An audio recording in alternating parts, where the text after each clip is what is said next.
Hi, I'm Dr. Caroline Leaf, and welcome to my show, The Dr. Leaf Show. Today we're going to talk about addictions. What are they and what can you do about them? So let's talk about addictions. When we say the word addiction, we immediately, in our minds, we just see negative stuff. We see that cocaine addict and that heroin addict and that alcoholic and all that negative side. And yes, the negative side of addiction is very, very real. But there's also a positive side of addiction, which you may not have thought about or heard about. And that is that addiction means consumed by. And in the research on the top 7 addictions, you'll see in the list coming up on the screen at the moment, the top addiction is love.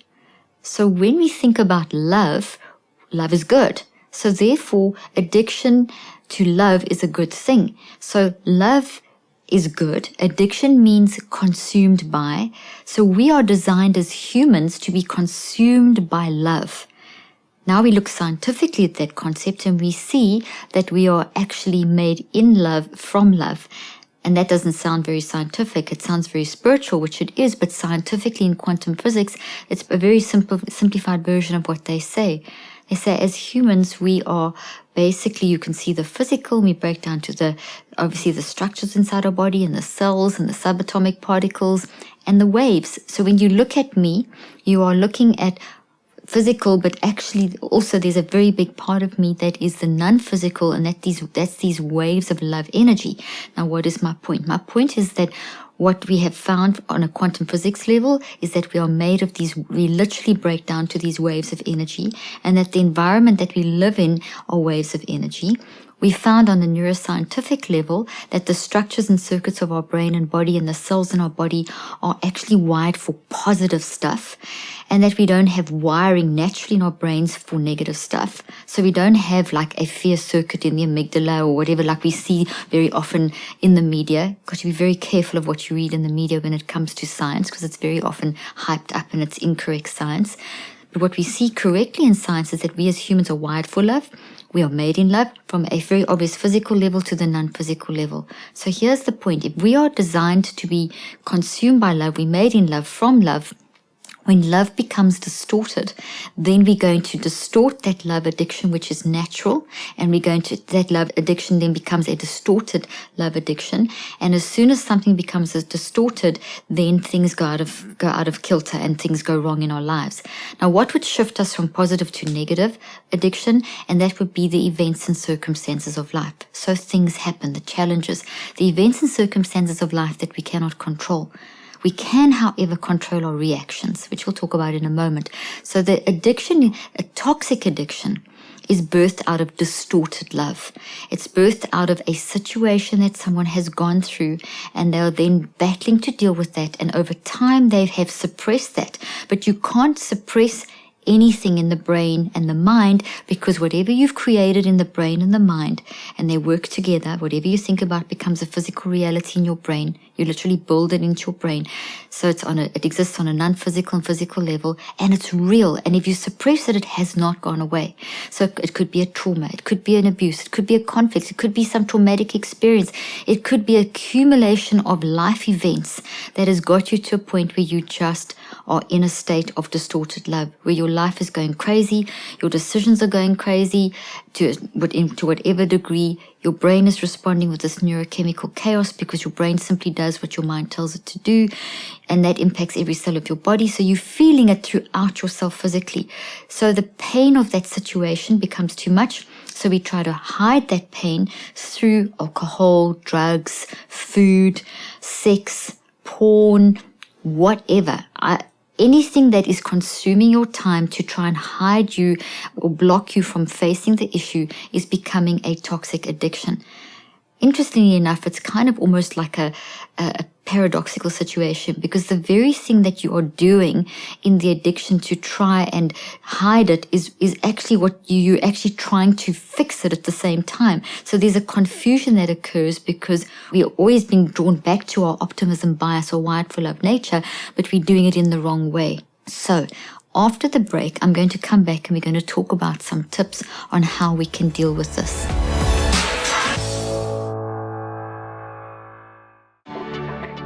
Are you tired of failing? Tired of not getting those good grades, even though you studied for hours? Tired of having all these goals and dreams, but not able to make them happen? Maybe you're just tired of failed relationships. But the real key to success lies deep inside of all of us, and that is in our mind. If we don't get our mind right, nothing else in our life will go right. Dr. Leaf's latest book, Think, Learn, Succeed, includes her gift profile and scientifically proven 5-step learning process to help you understand and use your unique mind to find meaningful success in school, work, and life. Order your copy today.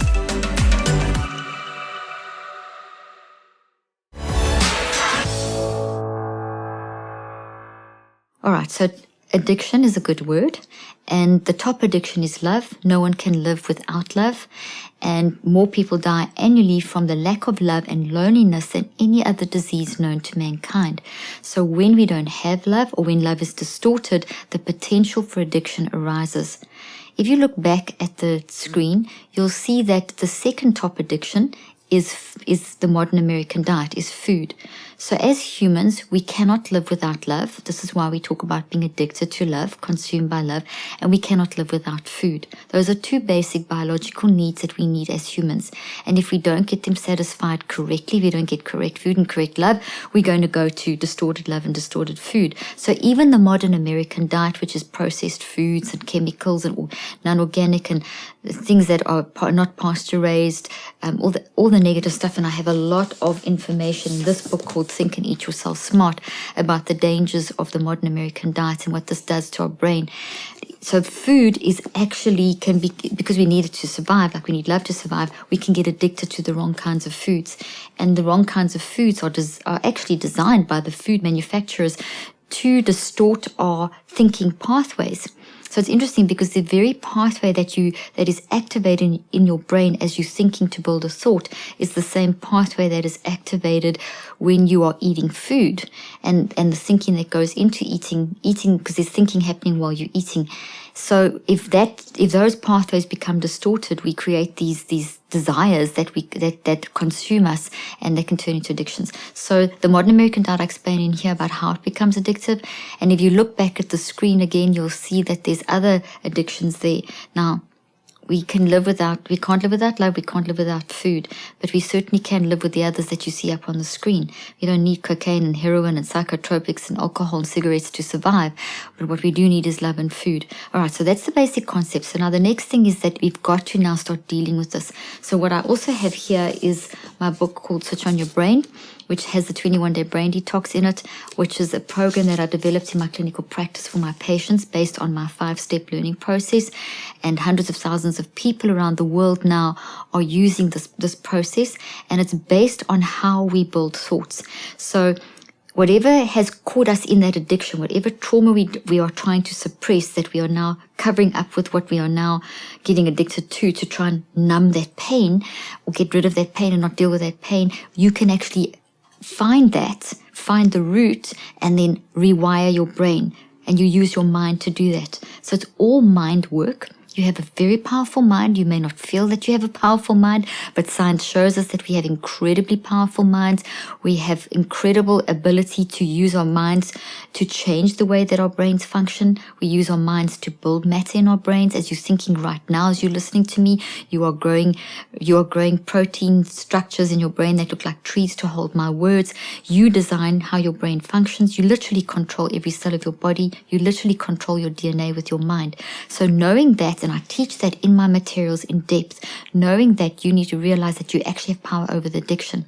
So when it comes just to encourage you and show you how much hope you have, and I'll tell you a little bit more about the technique, research shows that most people get out of addictions not through more medications, but through choice, through the realization that there's something at the root of the addiction. And we're talking about 86 to about 93% of people will get out of addictions. And that could be the cocaines, the heroines, the psychotropics, the food, the porn, the whatever. Get out of it through choice. And even opioids, not through taking another medication. So how do we get out of an addiction? By the realization, number one, of the power of your mind to change your brain. And I encourage you to get all my books. I have plenty of books here. This one, The Perfect You, as well, explains to you about the power of your mind, the power of having a wired for love design, how you can change your brain. This one specifically got the 21-day brain detox. Then there's the food one to help you understand that. So to help you understand the power of your mind.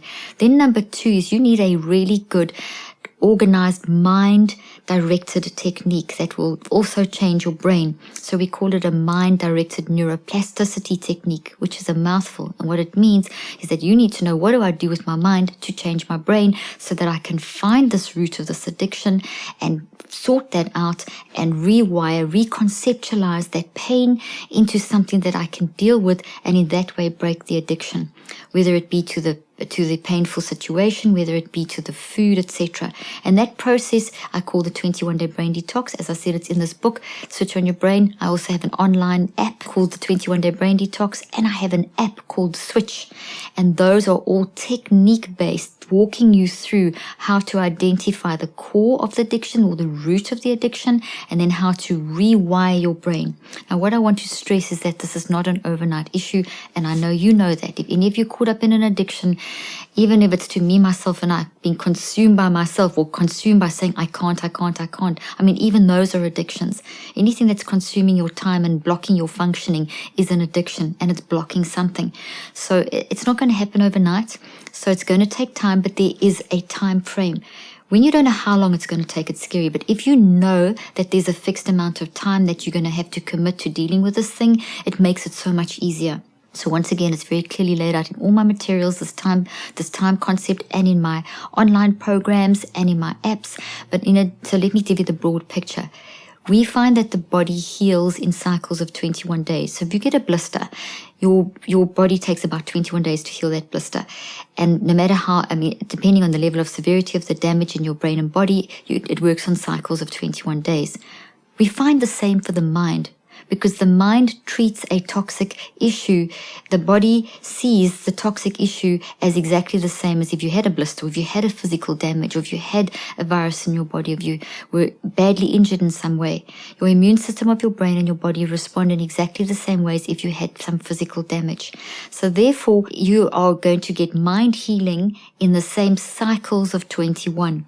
So it takes us 21 days working on one thought at a time to find our core root issue, and then another 2 cycles of 21 days to help us to practice using the new way of thinking. So let me explain that just one more time in a more simple way, because the more times you hear something, the easier it becomes. And then I refer you once again to my materials to help you take this deeper.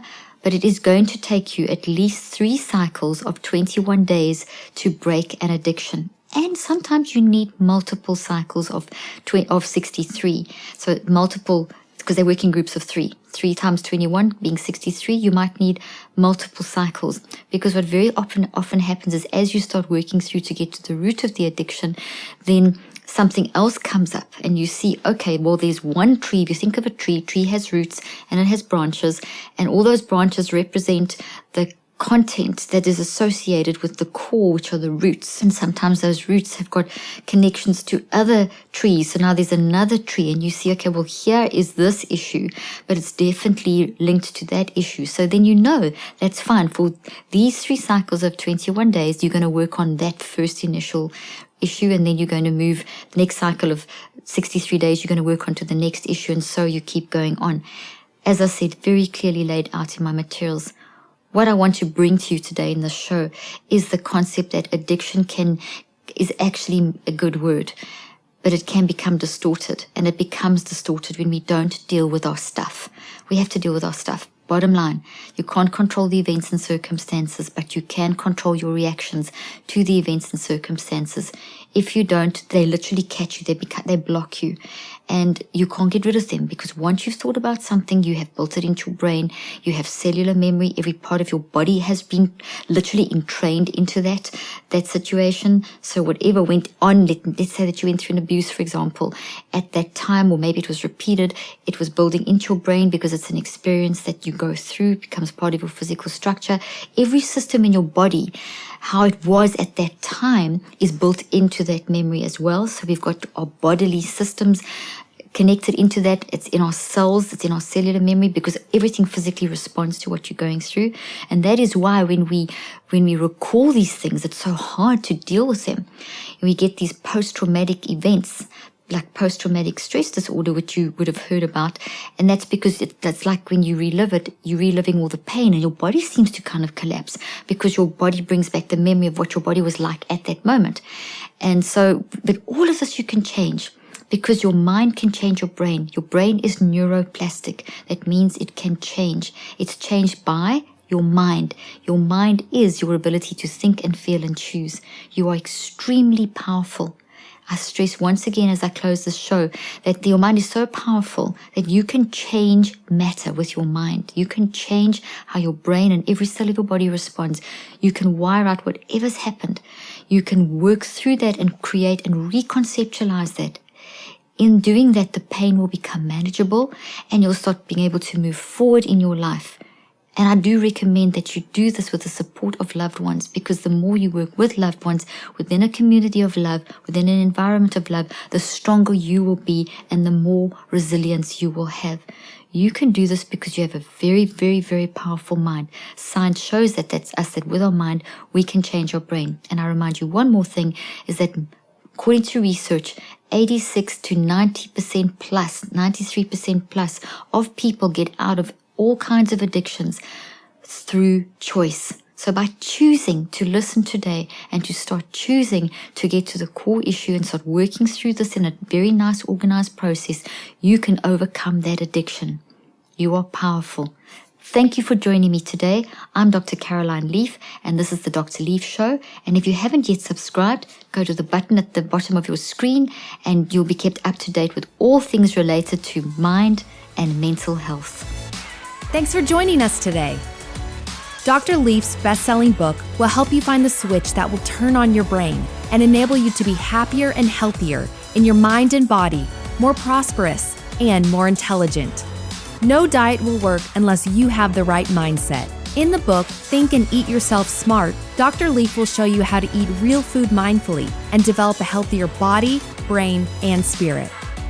Do you struggle to find your identity and purpose?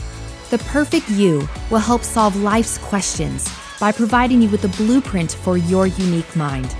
Detox your brain in 21 days with Dr. Leaf's best-selling online program, The 21-Day Detox. Accessible from your phone, tablet, or computer, this program will show you how your thoughts impact your spirit, soul, and body. To stay up to date on all things related to the mind and mental health, follow us on Facebook, Twitter, and Instagram. Thanks for watching today, and be sure to tune in next week for another great episode.